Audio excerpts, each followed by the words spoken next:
están? ¡Ánimo! Pues con la buena noticia de que hoy vamos a contestar preguntas. No hay tema para exponer y ustedes tienen mucho que preguntar. Adelante, vámonos. Nos va a alcanzar. Sí. Buenos días, presidente. Buenos días a todas y a todos. Nancy Flores, de la revista Contralínea.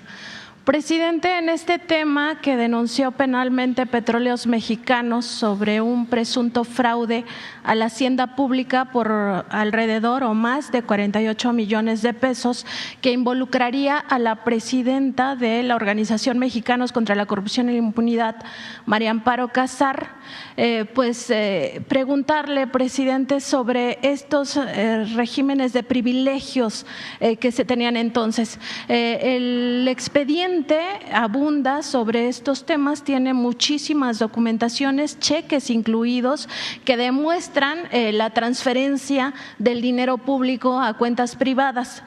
Aquí la mecánica que se estaría denunciando de este fraude continuado se da porque esta pensión se gestiona por puño y letra de la señora María Amparo Casar.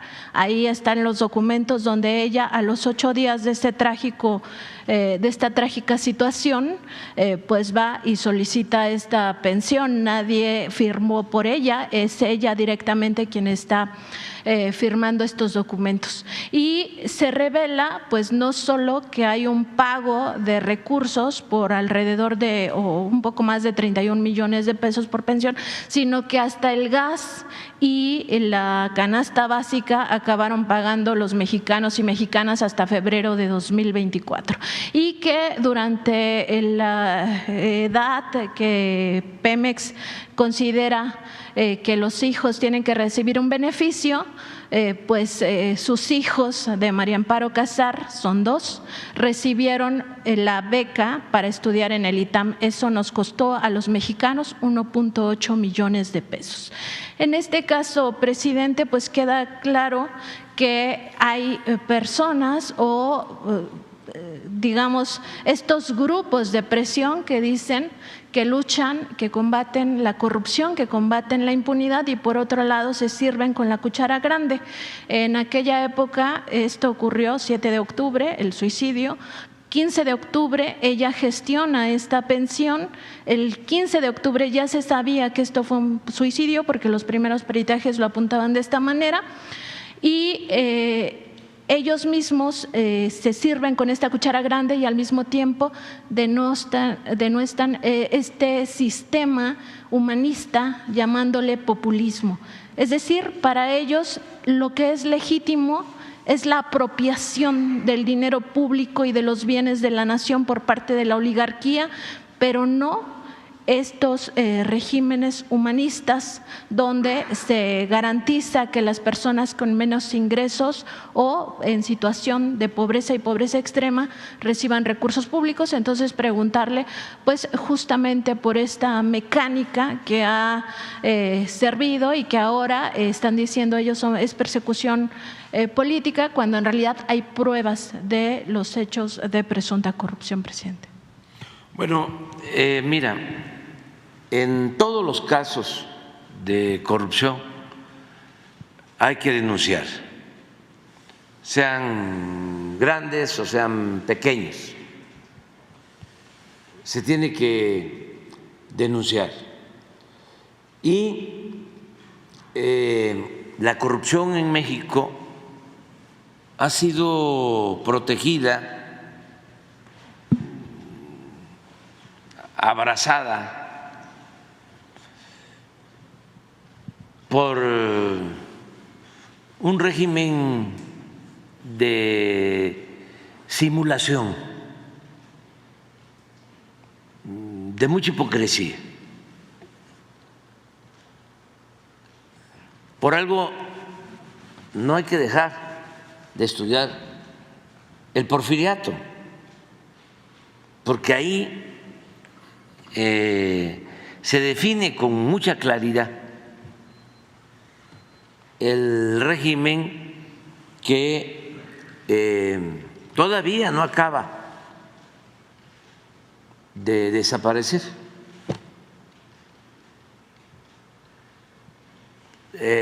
Porfirio Díaz era el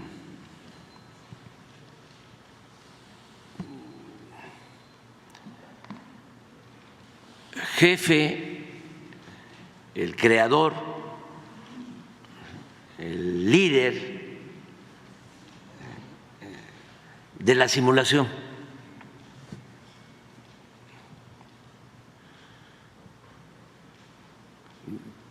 Se decía una cosa y se hacía otra. Y todo era legal. Se violaba la Constitución en el fondo, pero se respetaba en la forma. Se hablaba de 3 poderes, pero el poder de los poderes era el Ejecutivo, era él. De ahí surge el destape con Porfirio, es el creador del destape, de toda la simulación democrática, de las listas para sacar a los diputados. Se llegó a decir, soy diputado gracias al presidente o por decisión del presidente. El acarreo, la cargada, el besamanos,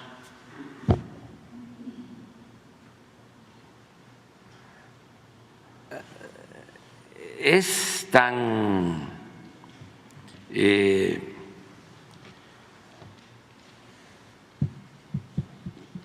bien construido ese régimen antidemocrático, y además como tarda mucho, 34 años, que no pudo la revolución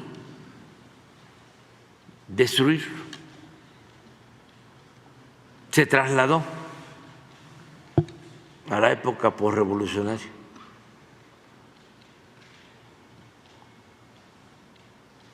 Se avanzó con la revolución, desde luego, en el terreno económico y sobre todo en lo social. La Revolución Mexicana es lo más avanzado que hay en cuanto a justicia social. Pero en términos políticos, siempre he dicho aquí que don Daniel Cosío Villegas decía, ya no está don Porfirio, pero se quedó doña Porfiria. Se mantuvieron las mismas prácticas. Bueno, hasta hace relativamente poco, un candidato a la presidencia podía ganar con el 90% de los votos. 90. Bueno, y era una costumbre que sería el candidato del partido dominante y ya era el presidente, apenas destapaba. Pero eso tardó muchísimo.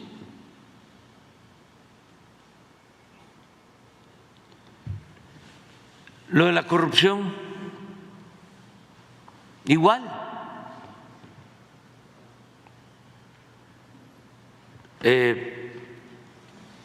Se mantuvo.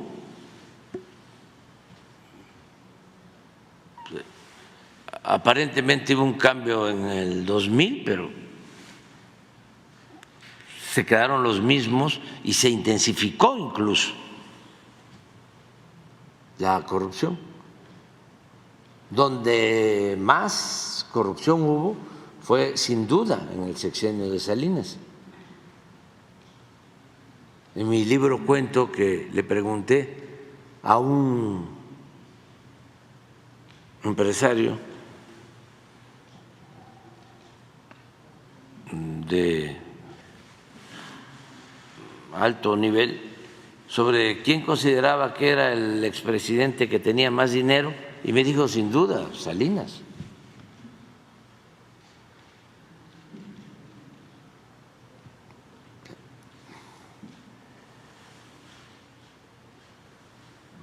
La corrupción se mantuvo durante mucho tiempo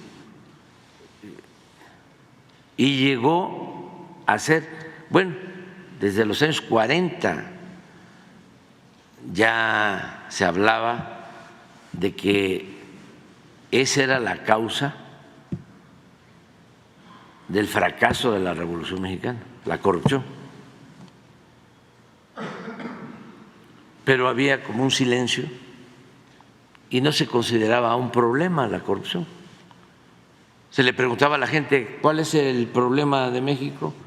Pues la falta de educación, la falta de empleo, la inseguridad, los bajos salarios. Pero nadie, o muy pocos, decían la corrupción. Y sí, el principal problema era la corrupción. Fue la causa que nos llevó a ser un país profundamente desigual. Llegamos a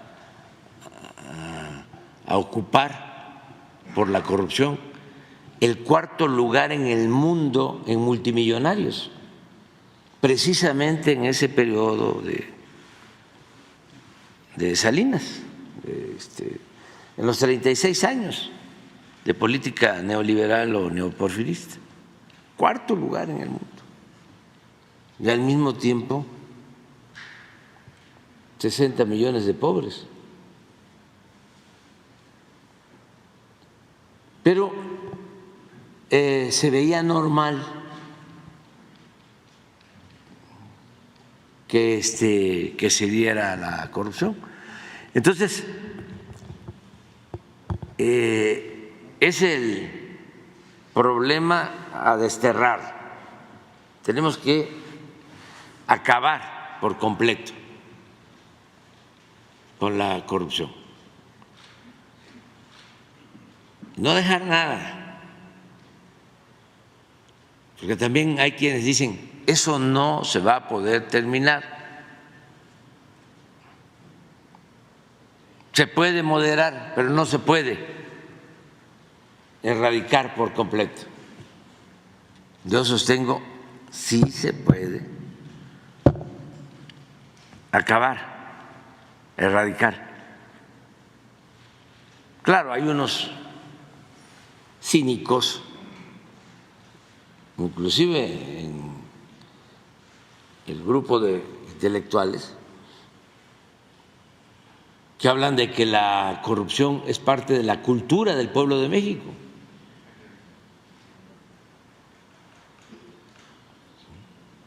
Eso es lo que sostienen. Pues no. Entonces, si nosotros hemos probado que el país puede salir adelante sin corrupción, que ahí está la clave de todo. Para un buen gobierno es no permitir la corrupción.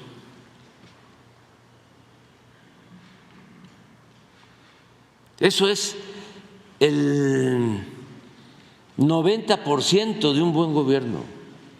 Lo demás, agréguenle austeridad, agréguenle buenos servidores públicos, agréguenle trabajo, porque lo demás ya se tiene.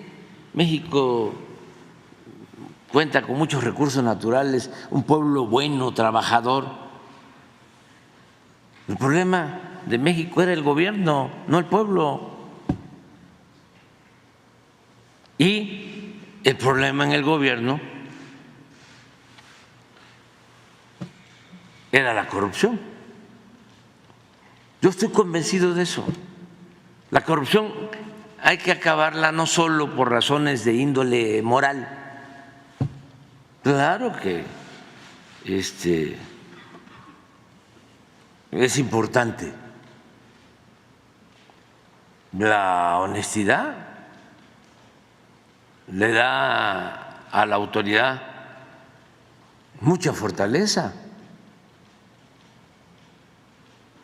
Pero no solo eso, imagínense cuánto se ahorra.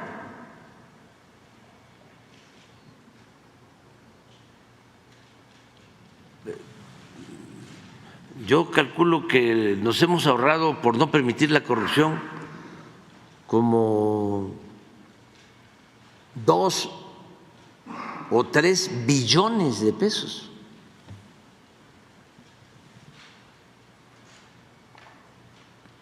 ¿Cuánto estamos destinando este año a las pensiones de los adultos mayores? Medio billón,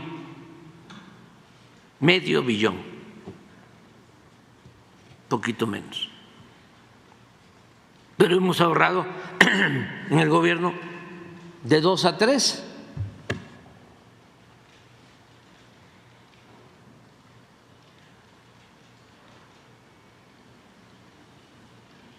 Entonces, es muy importante. Pero también, o sea, no solo es hacer las cuentas cómo sacamos los 2 billones, porque antes no pagaban impuestos los de arriba y ahora tienen que pagar. Porque además hasta se burlaban, decían que el problema de la hacienda pública era que los de la economía informal, los que se buscan la vida en la calle, los ambulantes, no pagaban impuestos, que ese era el problema. Como si eso representara mucho. Claro, todos tienen que pagar impuestos, todos tenemos que contribuir. Mientras ellos, los de arriba, no pagaban. Ustedes se atrevían a engañar con todo el coro de alcahuetes de la academia y de la intelectualidad y de los medios de información. Es que es cosa de ir a las hemerotecas, de recordar de cómo engañaban.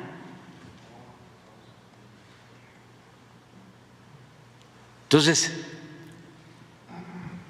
ese grupo que servía para legitimar un gobierno corrupto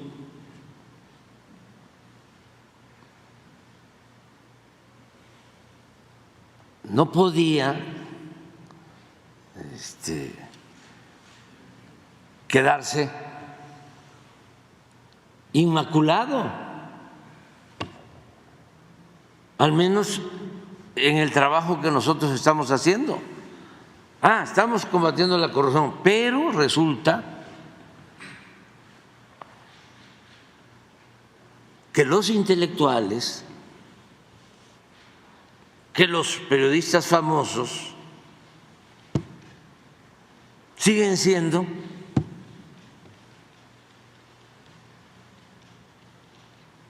jueces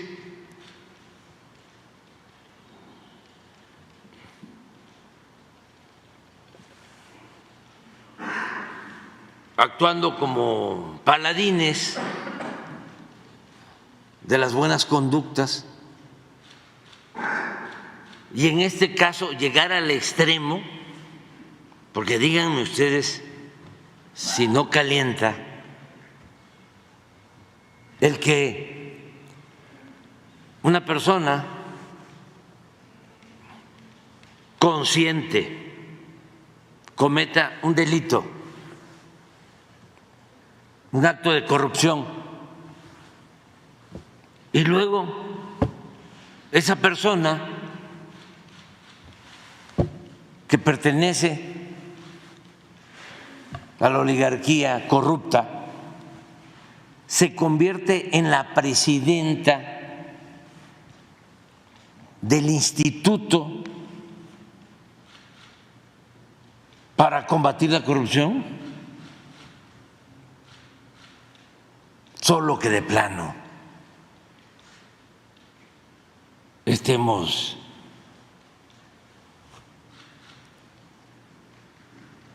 más que dormidos.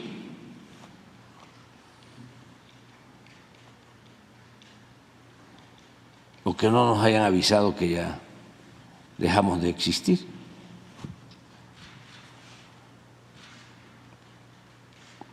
¿Cómo se va a dejar eso? Olvídense del monto.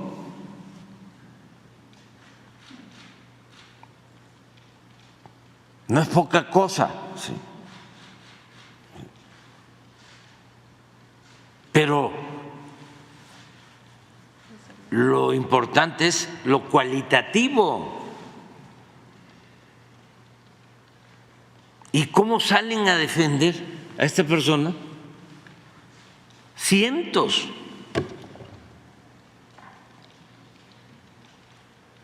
Y luego, ¿cómo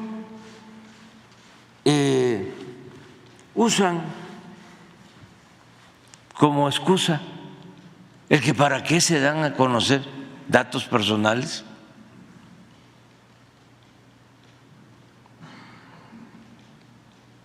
Y ya no hablemos de a cuántas personas ellos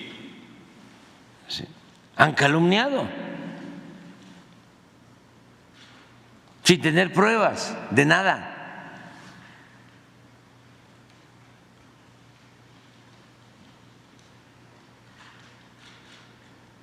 Entonces, es una contribución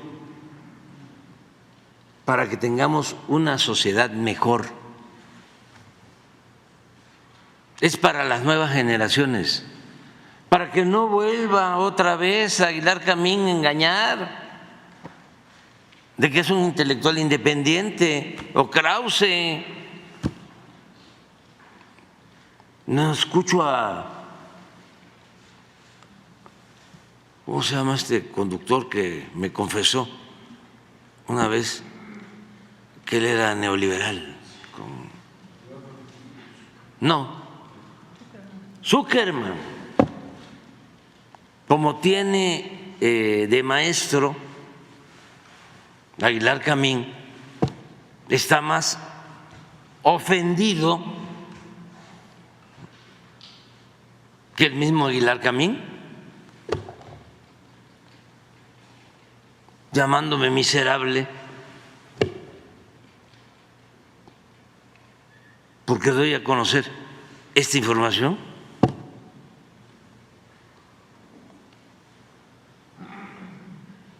Ya Aguilar Camín antes ya me había aventado la madre,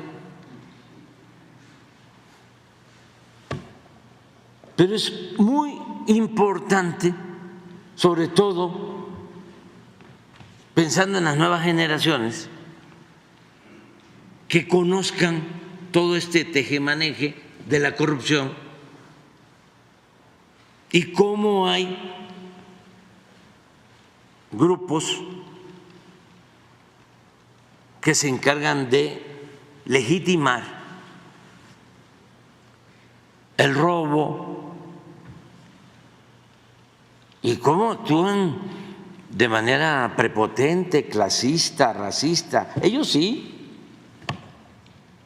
pueden actuar de manera deshonesta, estar cobrando una pensión de 125,000 pesos mensuales de manera indebida. Pero al mismo tiempo decir que la pensión a los adultos mayores es populismo, o como piensan muchos de ellos, como lo externó en su momento Fox cuando fui jefe de gobierno y comenzamos a entregar las pensiones a los adultos mayores aquí en la Ciudad de México. La primera respuesta fue: no estoy de acuerdo, hay que ponerlos a trabajar, como si no hubiesen trabajado los adultos mayores toda la vida. Además, ellos hablan, ¿no?, que son internacionalistas, hablan de que están a favor de la globalidad. Antes, ya todo eso se fue a la basura. Ese discurso demagógico que crearon para imponer la política de pillaje.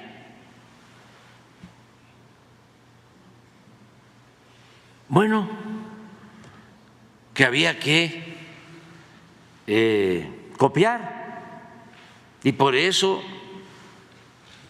desde el extranjero manejaban la agenda nuestra, que aquí en México acaso se creó la agenda de las llamadas reformas estructurales.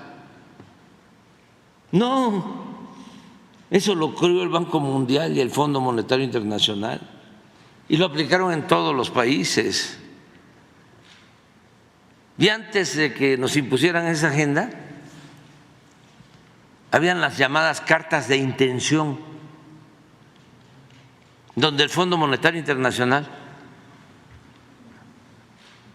nos daba la receta a seguir.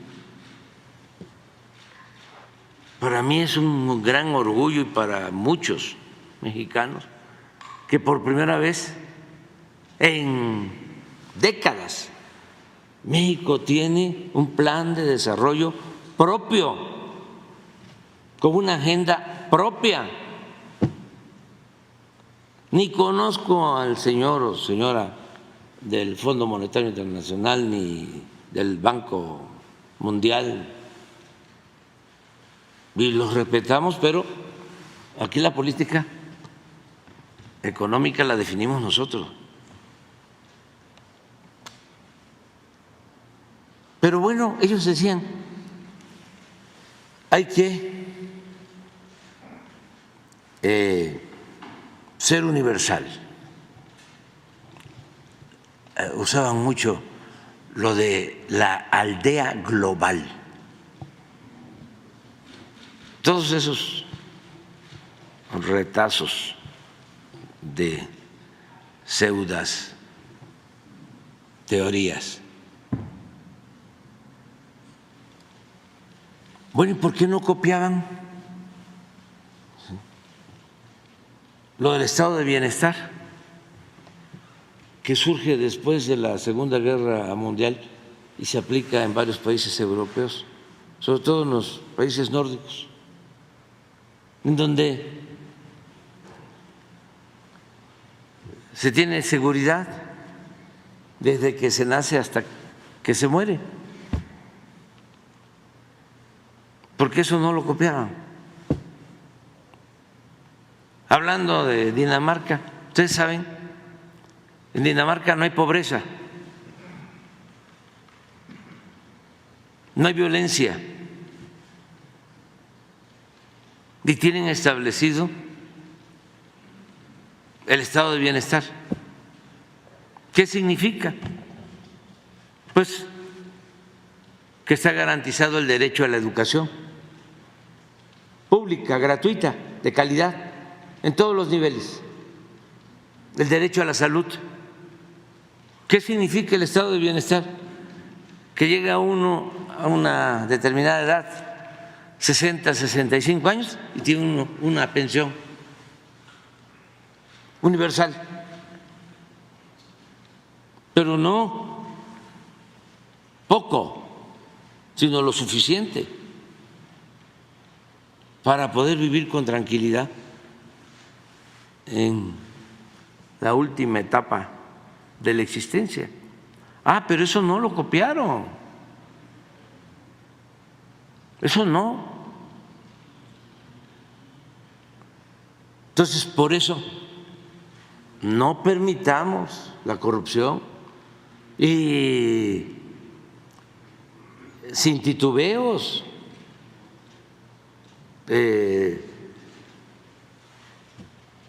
señalar actos de corrupción. Trátese de quien se trate, porque por eso la desgracia de millones de mexicanos. Imagínense el daño que causó la corrupción. ¿Cuántos mexicanos tuvieron que abandonar el país? Nada más habían dos posibilidades durante el periodo neoliberal. Mientras estaban saqueando y robando a sus anchas, unos cuantos, con el cuento del neoliberalismo y todos sus sofismas o mentiras, de que no se podían subir el salario. ¿Cómo vamos a subir el salario? Va a haber inflación. Entonces, por eso el salario en todo el periodo neoliberal perdió 75% de su poder adquisitivo. Bueno, mientras era como el reparto del pastel o la piñata para unos cuantos allegados, ¿sí?, a los influyentes, ¿qué le dejaban al pueblo? Acabaron con la movilidad social que existía antes.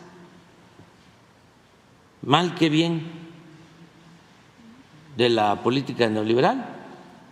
Nosotros, los de mi edad, y todavía una generación más joven,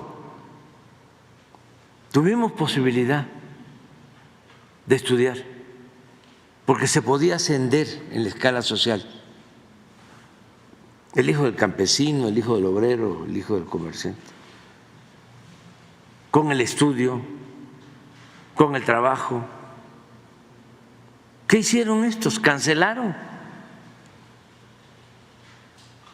la movilidad social y nada más dejaron dos opciones, tres. Uno, la economía informal. Midan cuánto creció la economía informal. Pero gracias a eso, muchos mexicanos salieron adelante.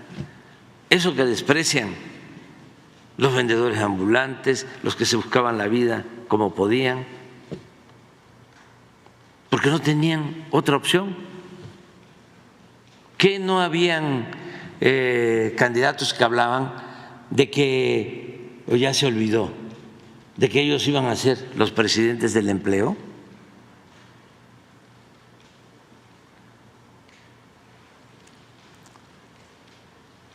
Bueno, esa era una opción.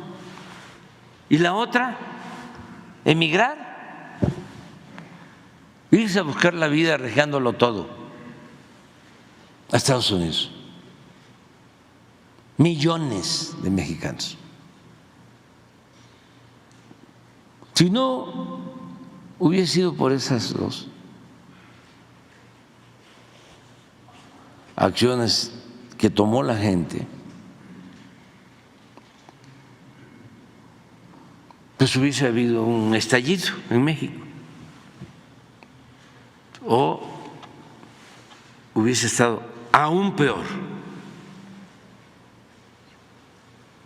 Ahora, fíjense lo que son las cosas, quienes se fueron en esas condiciones, expulsados al exilio por falta de oportunidades en nuestro país, nos están mandando 63,000 millones de dólares a sus familiares y a México. Y por eso creció también la violencia, que eso fue lo tercero. Afortunadamente fueron los menos, pero sí, eso produjo la creación de las bandas, el abandono a los jóvenes, la falta de oportunidades. Entonces, no se puede olvidar, perdonar sí, olvido no. Presidente, corrupción no, venga de donde venga, aunque les moleste. Y además, encima de todo, con la burla de que crearon institutos para combatir la corrupción, el Instituto para la Transparencia.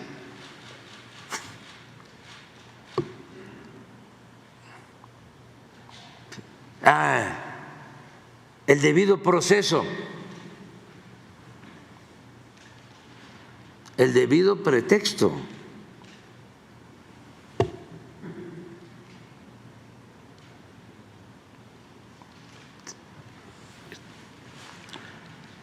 Hicieron una especie de gobierno para ellos.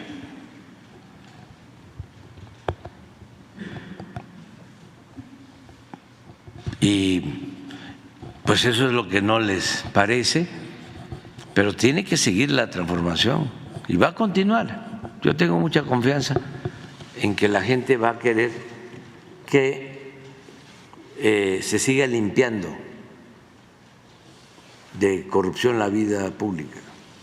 Presidente, en esta memoria colectiva que usted señala es tan importante, pues recordar que estos hechos ocurrieron en 2004, cuando gobernaba Vicente Fox, que en Petróleos Mexicanos, al frente de esta paraestatal, entonces era paraestatal, después la convirtieron en empresa productiva del Estado mexicano, estaba Raúl Muñoz Leos. Los hechos ocurren, un poco para hacer la cronología, el esposo de María Amparo Casar lo contratan el 1 de junio de 2004.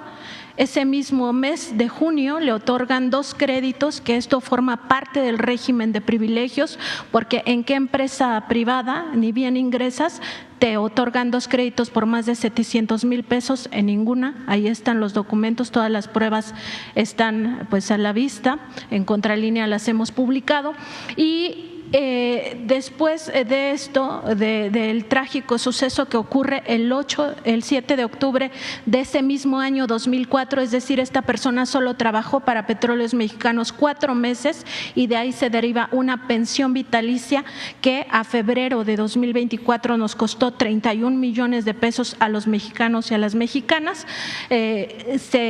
Quien lo contrató, que era además hermano del vocero del presidente Fox, Octavio Aguilar Valenzuela, que era entonces director general de administración de Petróleos Mexicanos, declara tras este suicidio que él lo contrató porque eran amigos, sus hijas eran amigas, y así lo llevó primero a Sedesol y después a Petróleos Mexicanos.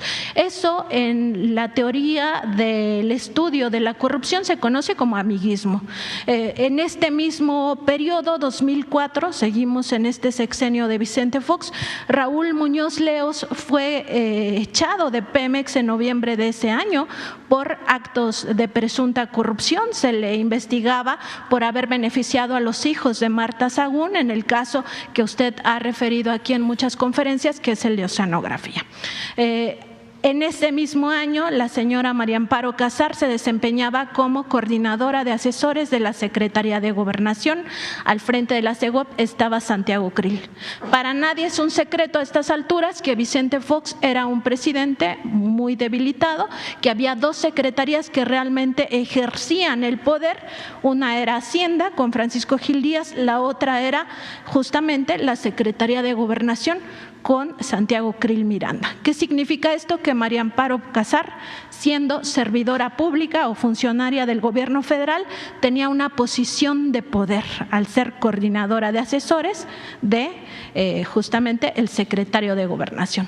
Todo eso para la memoria colectiva. Y regresando al tema del régimen de privilegios, que en realidad en el fondo quieren ocultar los abajo firmantes y también el INAI, ya desenmascarándose totalmente como un instituto que solo ve por la oligarquía, que nunca ve por el pueblo de México, porque en otros casos, por ejemplo, cuando se ventiló los teléfonos de algunos periodistas y youtubers, que quienes lo hicieron son los grupos opositores, el INAI definitivamente dijo que no iba a abrir ninguna investigación de oficio. En este caso, a las horas abre investigación de oficio. Ya se desenmascaró totalmente como una institución que no ve pues por estos principios del Estado mexicano, que es velar por las mayorías, velar por los más vulnerables. Lo que en realidad buscan ocultar, además de esta mecánica del presunto fraude a petróleos mexicanos, también es ese régimen de privilegios.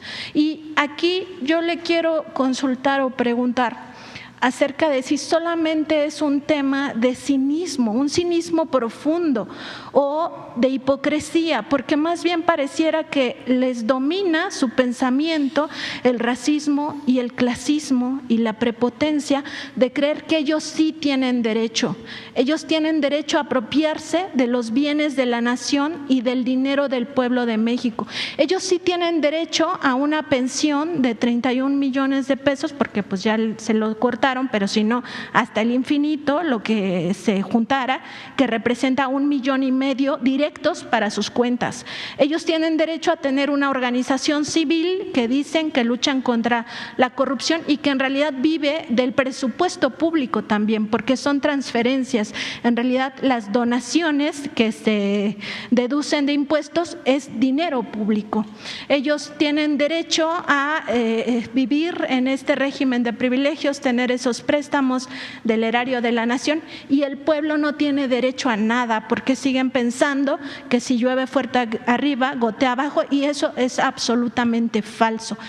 Usted decía que se ha ahorrado por este combate a la corrupción varios billones de pesos, y justo es el momento de revisar cómo antes, a pesar de que privatizaban todo, lo vendieron todo hasta las reservas de petróleo, el pueblo no veía nada.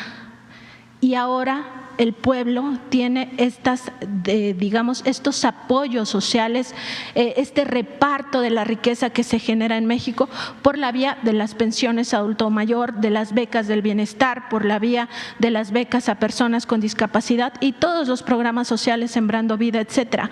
Entonces, preguntarle, presidente, si no ve que en realidad es más que la hipocresía o el cinismo, ya una cosa del pensamiento de estos oligarcas, de que ellos sí, con donación de impuestos, ellos sí, empresas públicas que se privatizan, ellos sí, absolutamente toda la riqueza, y que las demás personas, que el pueblo, pues se muera de hambre. Sí, son varios factores. Sin duda, lo que los mueve es el dinero. Muchos de estos abajo firmantes, hasta hace relativamente poco no tenían muchos bienes y ahora viven en mansiones. Y no puede un maestro de posgrado, incluso un emérito, llegar a tener mansión y vivir colmados de atenciones, de privilegios, porque aún siendo escritores, y hay algunos que son buenos, no grandes escritores, buenos escritores, son cosas distintas. Pero ¿cuánto se obtiene por derechos de autor? O sea, sus libros mejores, ¿cuántos ejemplares vendidos? Muy pocos. Los ingresos están vinculados a el servicio que prestan al régimen de corrupción. Ese es el mayor ingreso. Y se llevan, arrastran pues a otros que empiezan a tener una plaza en el Colegio de México y luego describen en el Reforma y luego pueden tener una asesoría en el gobierno y ya reúnen 150, 200 mil pesos mensuales, o se van de consejeros al INE, o se van de consejeros al Instituto de la Transparencia. Tienen hasta su tarjeta American Express, con la que pagaban hasta el table dance. American Express, sí, para ir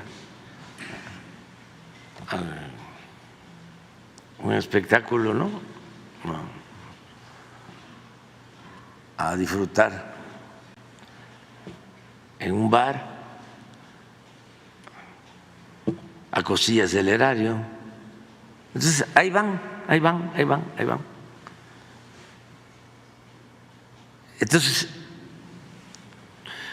se requiere estar denunciando, porque si no se nos quedan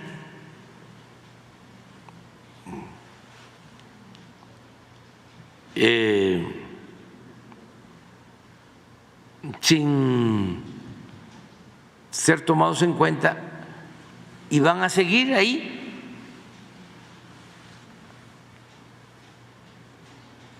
Los mismos conductores de radio, ¿no? Editorialistas, los intelectuales,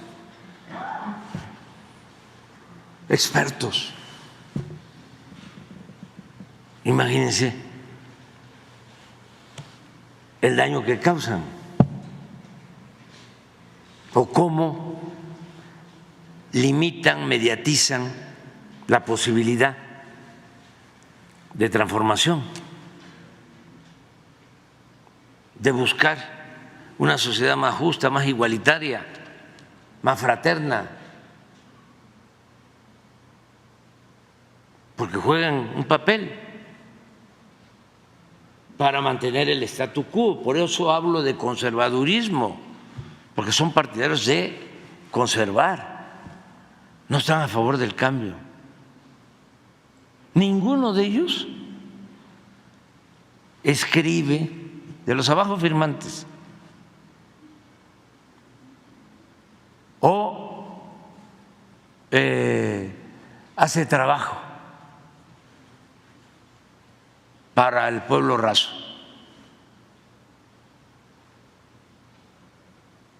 Ninguno. Es otro mundo. Están completamente divorciados. del pueblo. Pero resulta que es el pueblo el que les paga, que es el pueblo el que los mantiene.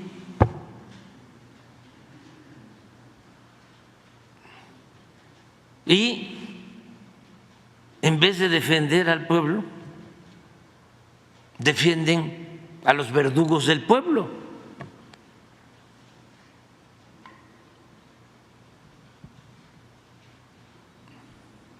¿O quién los mantiene? Pues a todos los servidores públicos nos mantiene el pueblo, porque lo que se obtiene de ingresos, el presupuesto, es dinero del pueblo. El petróleo es de la nación y se obtienen recursos por las ventas de petróleo al extranjero o por lo que se vende de combustibles en el país. Y el petróleo es de los mexicanos. Y todos pagamos impuestos. Y esa era la gran injusticia, que ellos, de manera hipócrita, cínica y también totalmente inconsciente, porque padecen algunos una especie de enajenación, están como obnubilados.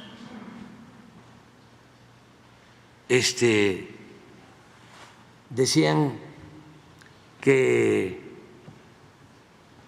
nada más ellos pagaban impuestos. Pues no, todos, hasta el campesino más pobre, el obrero, todos pagan impuestos, porque cuando se compra una mercancía ahí va incluido un impuesto, todo lo que sea alimento, un medicamento, que querían también cobrar impuestos en la época precisamente de Fox, pero nos opusimos. Pero en todo lo demás hay que pagar impuestos y es proporcional. Los impuestos, de acuerdo a la Constitución, se tienen que pagar de manera progresiva, es decir, tiene que pagar más el que obtiene más ingresos, más utilidades. Y resultaba que los de mero arriba no pagaban, pero todavía decían de que el problema era que los de la economía informal no pagaban los impuestos. Imagínense el nivel de cinismo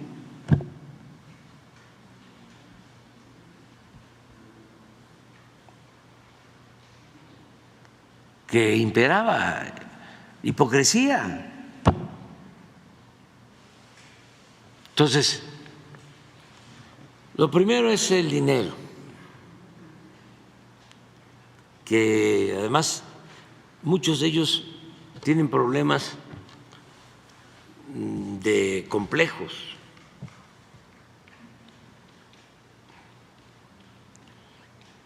Entonces, imitan o buscan imitar a los potentados, en vez de imitar a la gente de bien, a la gente honesta, trabajadora.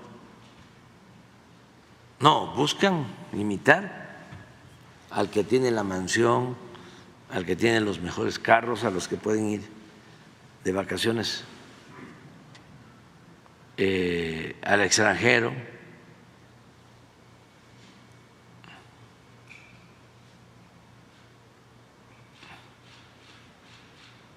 Y yo nunca he estado en contra de los que con trabajo de conformidad con la ley obtienen un patrimonio. Yo estoy en contra de la riqueza malavida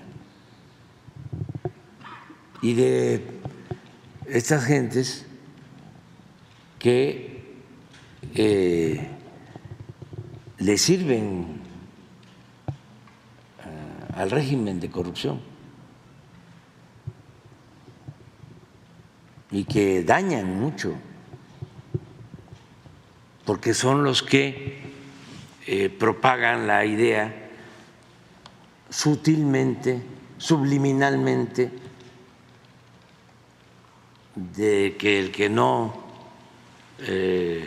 tranza no avanza, o político pobre, pobre político, como te ven te tratan, o la moral es un árbol que da moras y que sirve para… Además, ¿qué me voy a preocupar si tengo al Poder Judicial de mi lado? Tengo a los jueces.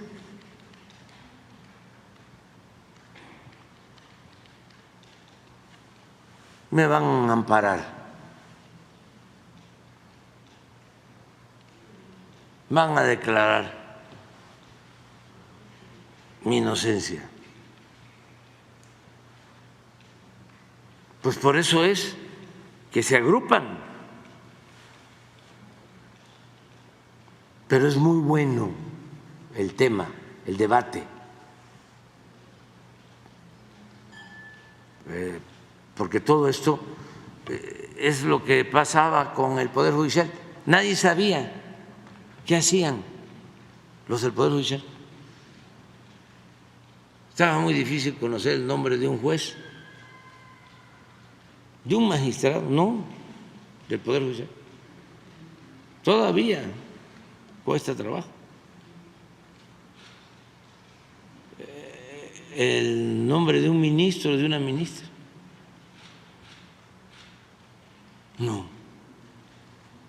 No, y ahora ya la gente, y no puedo decir otras cosas, pero ya hay más información, hay más politización. Por eso está muy bien el país, pero mucho, muy bien. Presidente, en otro tema, preguntarle si no consideraría importante que se explique con mayor profundidad qué pasa con los temas de inseguridad y de homicidios dolosos. Esto se lo pregunto porque hay una narrativa justamente de la oposición de que este es el gobierno con más homicidios, como si se tratara de sumar solo números y no de ver la estadística y la tendencia de la estadística. Pero más allá de si saben o no matemáticas, sí preguntarle, porque se estima que el 94% de los delitos en México son del fuero común y ahí están incluidos los homicidios dolosos y solo el 6% son del fuero federal. Esto significa el fuero común que corresponde a las autoridades locales, a los gobiernos estatales, a las fiscalías estatales, y ya se sabe que hay muchísimos casos donde fiscales o procuradores o procuradoras están involucrados o presuntamente involucrados con la criminalidad, que ellos contribuyen a esta situación de la violencia, e incluso hay estados, particularmente el caso de Guanajuato, pues que aporta diariamente un número importante de homicidios dolosos porque no controlan esta circunstancia. Entonces, si no consideraría importante que al pueblo de México se le informe pues cuáles son las competencias de cada gobierno y en todo caso si también está contribuyendo a toda esta criminalidad del Poder Judicial. Usted lo mencionaba hace un momento, el problema de que no se conoce, pero también hay otro problema subyacente, que es justamente que le están abriendo la puerta a los generadores de violencia. Pasó con el hermano del líder del cártel Jalisco Nueva Generación, que quedó en libertad, y ha pasado con otros presuntos delincuentes que tienen como rasgo pues el ejercicio de la violencia extrema. Entonces, preguntarle, presidente, si no consideraría que sea importante pues explicarle al pueblo de México de quién son las competencias, pues también para que quede claro quiénes son los responsables de la violencia y dónde están los puntos más álgidos de esta violencia. Muchas gracias, presidente. Sí, hace falta más información. En su momento vamos a hablar bien más sobre el tema. Ya lo tratamos cada 15 días, pero vamos a profundizar. Hay un dato que debe de tomarse en cuenta. El porcentaje más alto de homicidios tiene que ver con el crimen organizado.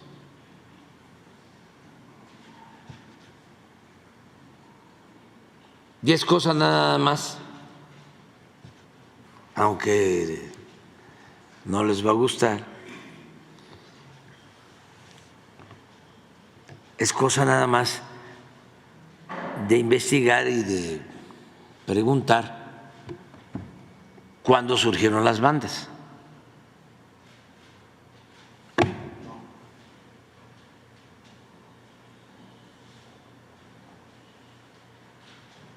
Porque el porcentaje, estoy hablando de las bandas de la delincuencia, no de las otras, esas son para el disfrute de todos.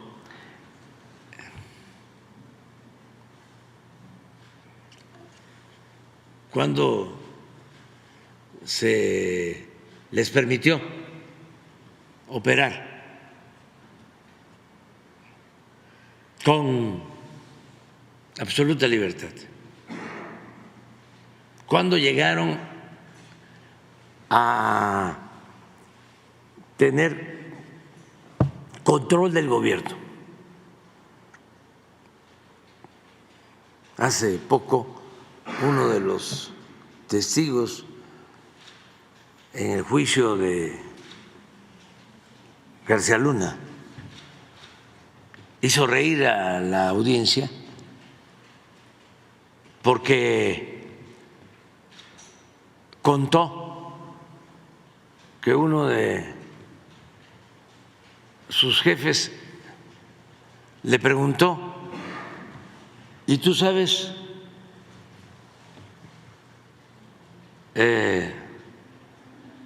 para quién trabajas?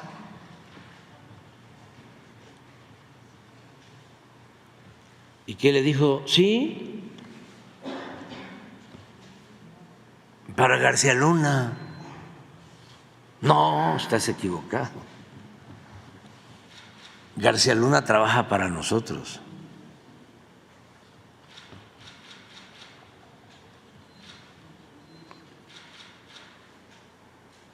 Entonces, son todos estos elementos cualitativos los que también se tienen que tomar en cuenta.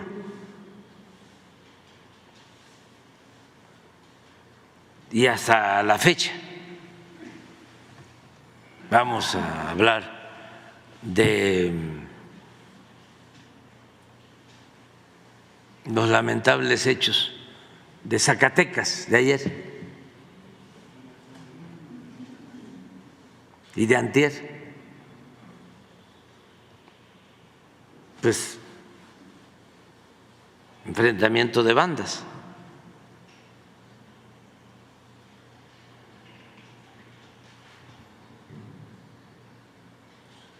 Nada más que pedir que los periodistas famosos los candidatos a Nobel del periodismo lleguen a esos análisis, pues es pedir mucho. Todavía Ciro sigue defendiendo a García Luna.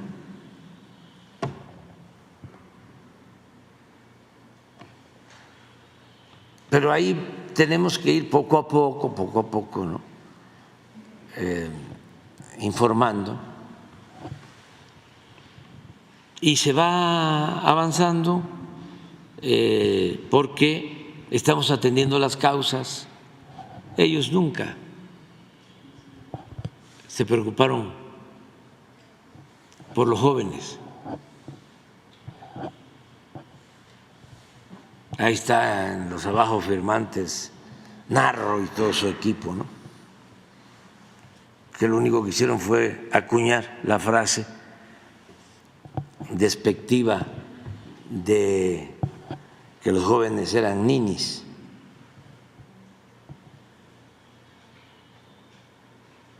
Pero sí vamos a ir informando cada vez más y vamos avanzando.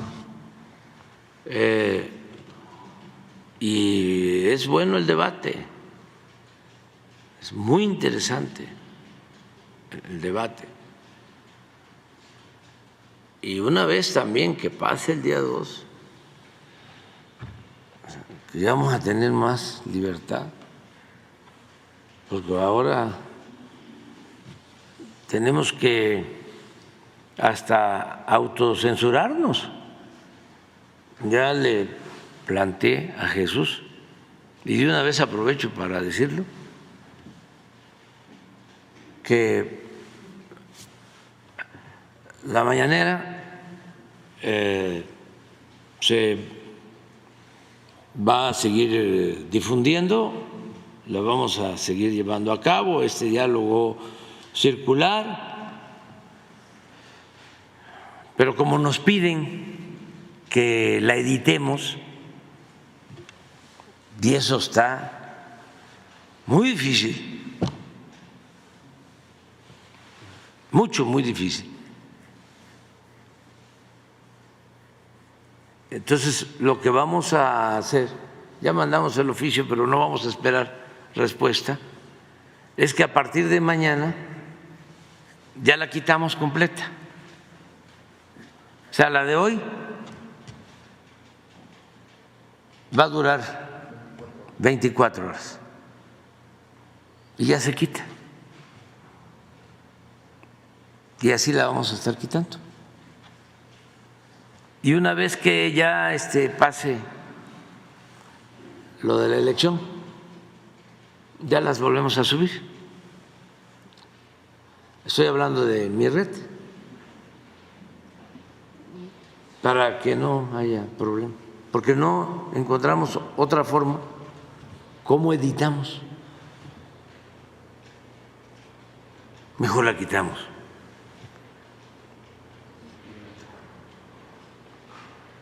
Además, así hacen menos coraje los del conservadurismo, ¿no?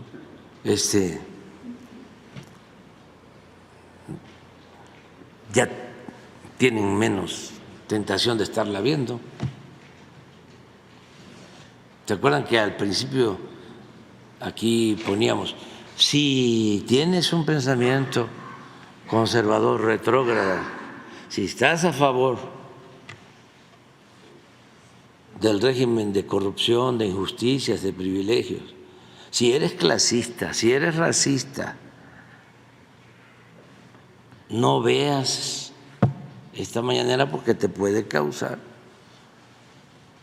un disgusto, no te mortifiques.